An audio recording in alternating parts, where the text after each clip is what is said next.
صباح الخير. حمزة عبد الكريم لاعب النادي الأهلي المعار لبرشلونة الأسباني.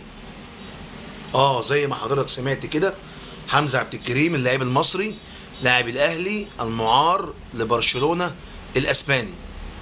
لو حد فاكر آخر مباراة لحمزة عبد الكريم مع الأهلي في كأس الرابطة، يجيب فيديو بس كده لحمزة يتفرج عليه، ويجيب فيديوهات دلوقتي يتفرج عليها مع برشلونة، هيلاقي واحد تاني خالص، هلاقي كاركتر تاني خالص، هتلاقي كتلة عضلية تانية خالص، بنيان تاني.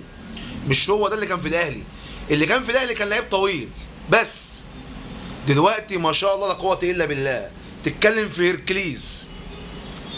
زي ما بقول لك كده.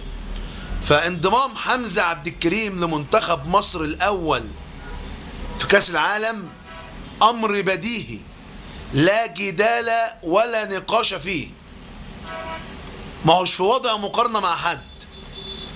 ما تجيش تقول لي ناصر منسي وصلاح محسن ومصطفى محمد ومروان بتاع بيراميدز ولا حمزة عبد الكريم. لا، انت حمزة عبد الكريم وضم له واحد او اتنين من دول. هتقول لي مصطفى محمد، مع مصطفى محمد كان مصطفى محمد مستواه النهارده يعني لا يؤهله لانه يبقى الفرود الرئيسي لمنتخب مصر.